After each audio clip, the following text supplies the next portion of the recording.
यदा यदा हि धर्मस्य ग्लानिर्भवति भारतः अभ्युत्थानं धर्मस्य तदात्मानं सृजाम्यहम् पवित्राणाय साधूना विनाशाय च दुष्कृतां धर्म संस्थापनार्थाय संभवामि युगे युगे।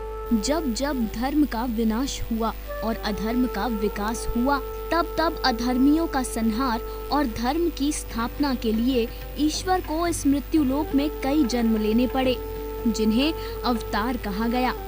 यूं तो भगवान विष्णु ने अलग अलग युग में अनेकों अवतार लिए।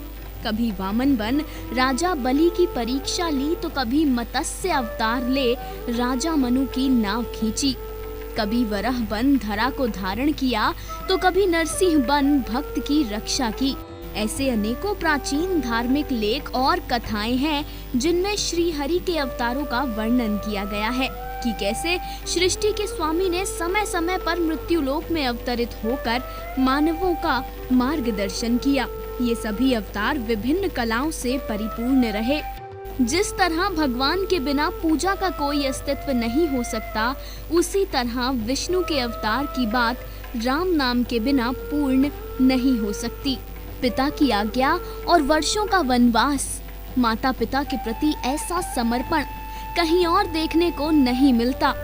जहाँ इस कलयुग में भी राम नाम को मुक्ति मार्ग माना गया है, तो वहीं क्या धर्मी और क्या अधर्मी, सभी को अपनी अंतिम यात्रा केवल राम नाम के साथ ही करनी होती है।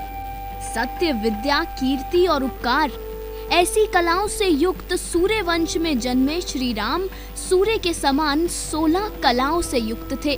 पर क्या आप जानते हैं कि इतनी कलाओं के स्वामी होने के बाद भी श्री राम को विष्णु के सभी अवतारों में सर्वश्रेष्ठ नहीं कहा गया है, बल्कि श्री हरि का एक अवतार ऐसा है जिसमें सभी 16 में से 16 कलाओं का वास था। जी हाँ, विष्णु के उस अवतार को ही 16 कला संपूर्ण होने के कारण सर्वश्रेष्ठ माना गया है और उस अवतार को कहते हैं श्री कृष्ण।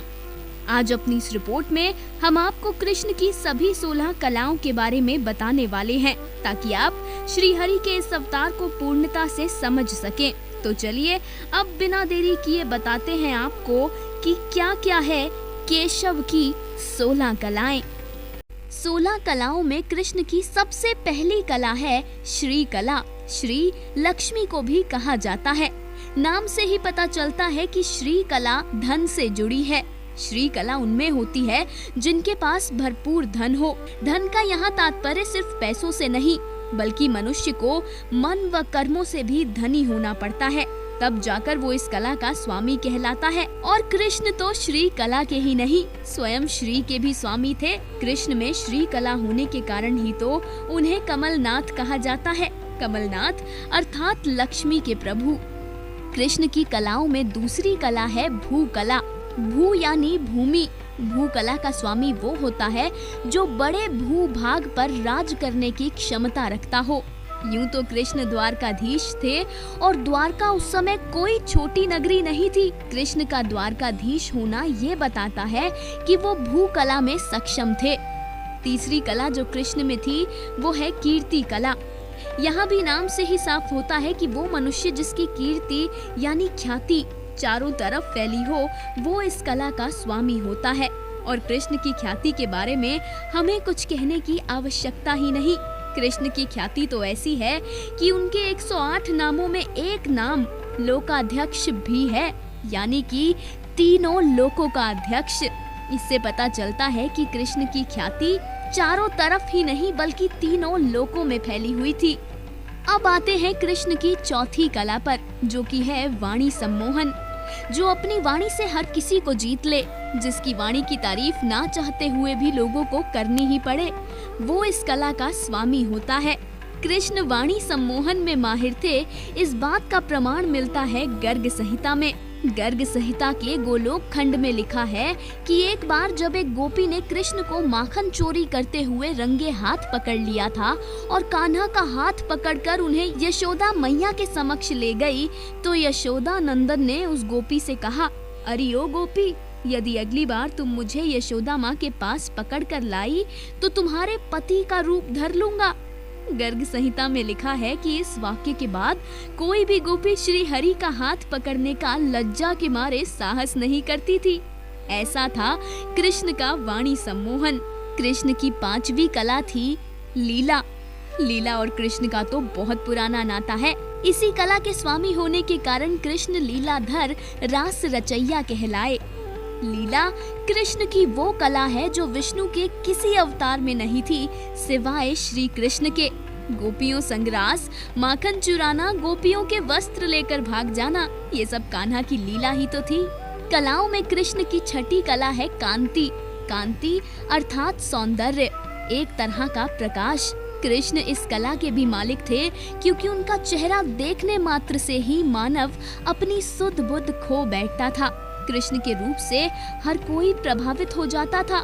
कृष्ण की इसी कला के कारण उनका नाम मोहन पड़ा। मोहन यानी मन को मोह लेने वाला। अब कृष्ण की 7वीं कला पर आते हैं। कृष्ण की 7वीं कला थी विद्या। कलाओं में इस 7वीं कला को बेहद महत्वपूर्ण माना जाता है क्योंकि जिसके पास विद्या होती है उसमें गुण अपने आप आ जाते हैं। कृष्ण ने इस कला को भी पूरी तरह जीत रखा था।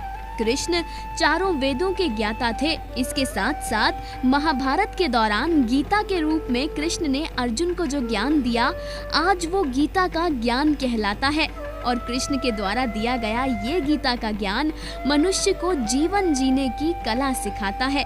इन कलाओं में कृष्ण की 8वीं कला थी विमला, यानी विमल होने का भाव। विमल अर्थात शुद्ध, पवित्र या साफ। इस कला का ज्ञाता वो होता है जो भेदभाव, ऊंच नीच से परे हो, जिसके मन में किसी प्रकार का मैल न हो। भगवान श्री कृष्ण ने राजा होने के बाद भी अपने मित्र सुदामा के पांव धोए। कृष्ण ने ना तो उनके मैले वस्त्र देखे और ना ही उनकी गरीबी। इससे ज्यादा बेहतर कृष्ण के विमल स्वभाव का उदाहरण और क्या हो सकता है। अब कृष्ण की 9वीं कला पर आते हैं। कृष्ण की 9वीं कला थी उत्कर्षणी शक्ति। उत्कर्षणी शब्द उत्कर्षण से निकला है और उत्कर्षण का अर्थ है किसी को अपनी ओर खींचने की शक्ति। सीधे शब्दों में कहें तो प्रेरित करने की शक्ति। जो लोगों को उनके लक्ष्य पाने के लिए प्रोत्साहित करे वो इस कला का स्वामी होता है। और ये तो आप लोग जानते ही होंगे कि महाभारत के युद्ध के दौरान अर्जुन डर गए थे, सहम गए थे। अर्जुन ने युद्ध भूमि से भाग जाने का फैसला किया था। तब कृष्ण ने ही अर्जुन को अपने उपदेशों के रूप में प्रोत्साहित किया, जिसका परिणाम ये रहा कि अर्जुन ने महाभारत के युद्ध में कौरवों को मात दी। इसके साथ साथ वीरों के वीर कर्ण को भी पराजित करने का साहस अर्जुन में आया। 9वीं कला के बाद कृष्ण की 10वीं कला थी नीर शीर विवेक। ये कला उसमें होती है जो अपने विवेक से न्याय करने वाले फैसले लेने में सक्षम हो। महाभारत के युद्ध के बाद अभिमन्यु की पत्नी उत्तरा के गर्भ पर अश्वत्थामा का ब्रह्मास्त्र लगना और कृष्ण का दंड स्वरूप अश्वत्थामा से उनकी मणि ले लेना, उन्हें कलयुग के अंत तक भटकते रहने का शाप देना कृष्ण के न्याय कुशलता का ही तो प्रमाण था। कृष्ण की 11वीं कला थी कर्मयणता। कर्मयणता कला का स्वामी वो होता है जो उचित कर्म करता हो, जो कर्मठ हो। भगवान श्री कृष्ण महाभारत के युद्ध में लड़ तो नहीं सकते थे क्योंकि वो वचनबद्ध थे, लेकिन महाभारत के युद्ध में उन्होंने अपने कर्म को नहीं छोड़ा। भगवान श्री कृष्ण जो पूरे ब्रह्मांड के स्वामी हैं, वो अर्जुन के सारथी बन गए और पार्थ सारथी कहलाए। कृष्ण का सारथी बनना, अर्जुन के रथ को चलाना उनके कर्मठ होने का प्रमाण ही तो है। 12वीं कला जो कृष्ण में थी वो है योग शक्ति। कृष्ण इस कला में भी माहिर थे। असल में योगी वो होता है जिसका अपनी इंद्रियों पर काबू हो, और कृष्ण तो बहुत छोटी उम्र में यशोदा माँ, नंद बाबा, गोप गोपी, राधा सबको छोड़कर कंस का वध करने चले गए थे। अपने लक्ष्य को पाने से कृष्ण को उनका कोई बंधन रोक नहीं पाया और इसी के कारण कृष्ण योगी राज कहलाए। कृष्ण का योगी राज होना ये बताता है कि वो योग शक्ति कला को भी जीत चुके थे। 13वीं कला जो कृष्ण में थी वो है विनय। विनय यानी शालीन व्यवहार। कृष्ण इस कला के भी स्वामी थे। इसकी गवाही देता है शिशुपाल का कृष्ण को 100 अपशब्द कहना। जी हाँ, एक भरी सभा में कृष्ण को शिशुपाल ने 100 अपशब्द कहे, लेकिन कृष्ण ने अपनी शालीनता नहीं छोड़ी और शिशुपाल को एक एक कर हर 100 अपशब्द के लिए क्षमा करते गए।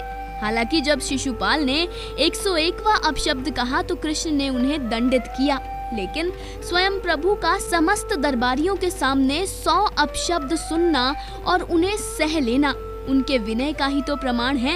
इस 13वीं कला के बाद कृष्ण की 14वीं कला थी सत्य धारण। कृष्ण ने इस कला को भी जीत रखा था, क्योंकि कृष्ण न केवल सत्य मार्ग पर चले बल्कि अच्छे बुरे हर सत्य को उन्होंने स्वीकार भी किया। सत्य कला के चलते ही तो कृष्ण ने महाभारत युद्ध के बाद दुर्योधन की मां गांधारी के शाप को हंसते हंसते स्वीकार कर लिया। वो शाप जिसमें गांधारी ने कहा कि मेरे कुल का विनाश करने वाले कृष्ण, एक दिन तेरे कुल यदुवंशी का भी विनाश हो जाएगा। ये शाप मिलने के बाद कृष्ण ने कुछ नहीं कहा, क्योंकि वो जानते थे कि सत्य तो ये है कि उनके बिना पांडव कौरव कुल का विनाश नहीं कर सकते थे। 16 कलाओं में कृष्ण की 15वीं कला है आधिपत्य। इस कला का स्वामी वो होता है जो प्रभावशाली हो, क्योंकि जिसका प्रभाव ही ना हो उसका आधिपत्य लोग स्वीकार नहीं करते। यशोदा मैया ने कृष्ण के मुख में पूरे ब्रह्मांड को देख लिया था, यानी कृष्ण इतने प्रभावशाली थे कि उनका आधिपत्य पूरे ब्रह्मांड पर था। कलाओं में कृष्ण की 16वीं कला है अनुग्रह क्षमता, यानी वो जो दयालु हो, बिना आग्रह के देने वाला। और कृष्ण ने तो अपने हर भक्त को दिया ही है, तभी तो वो दयानिधि कहलाते हैं, यानी सब पर दया करने वाले। कृष्ण ने द्रौपदी पर दया की, भरी सभा में उन्हें लज्जित होने से बचाया। अपनी बहन सुभद्रा पर दया की, सुभद्रा का विवाह उससे करवाया जिससे वो प्रेम करती थी, यानी कि अर्जुन। कृष्ण ने तो स्वयं कौरव गुट के कर्ण पर भी दया की और कर्ण को अपना विकराल रूप दिखाकर उनका उद्धार किया। ये थी कृष्ण की 16 कलाएं। आपको बता दें कि किसी भी मनुष्य में आम तौर पर 5 कलाएं होती हैं, और यदि कोई मनुष्य बहुत श्रेष्ठ हो तो उसमें 8 तक कलाएं पाई जाती हैं। लेकिन किसी भी मनुष्य में 8 कलाओं से ज्यादा कलाएं नहीं पाई जाती। स्वयं राम में भी 12 कलाएं थी, लेकिन वो कृष्ण ही थे जो 16 की 16 कलाओं के स्वामी थे।